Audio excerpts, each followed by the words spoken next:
Magandang umaga. Ito po, ito na naman tayo.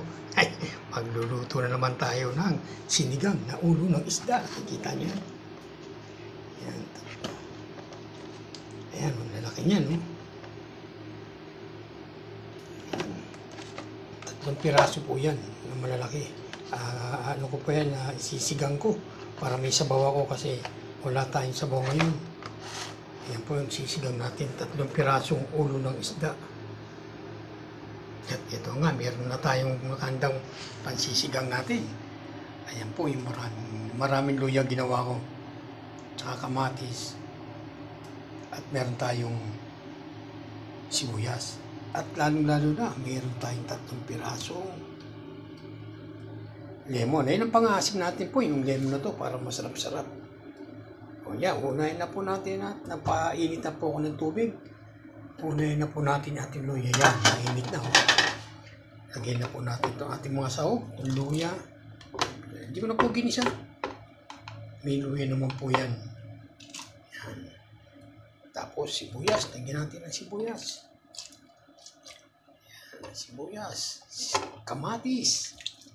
Mamaya na po yung sili natin. Kukuha pa ako ng sili sa tanim ko. Hayaan lang po natin kumulo siya hanggang lumambot po yung ating mga sahog. At takpan po muna ko natin ulit.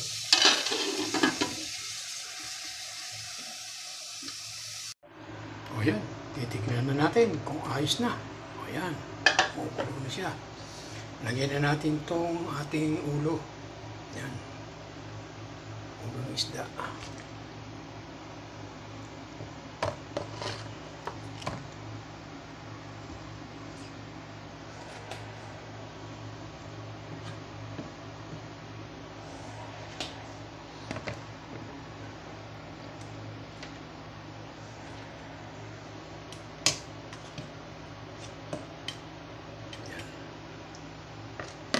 Yan lang mo natin kumulo siya. At kakulo, lalagay na po natin yung ating mga sahog, yung lemon tsaka yung lettuce. Kukuha muna po ako ng sili.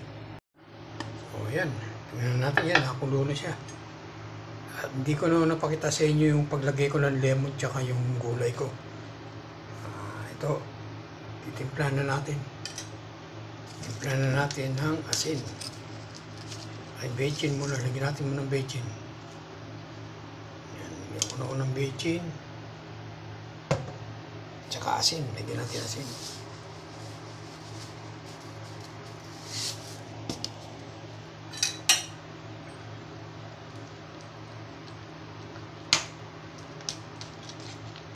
Yan na po, sinigang nating ulo. Yan, no? Sinigang na ulo ng isda. O yan, no? Tingnan natin.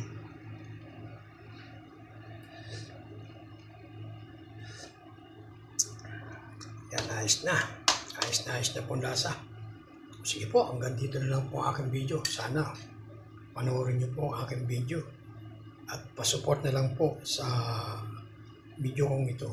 Maraming salamat po.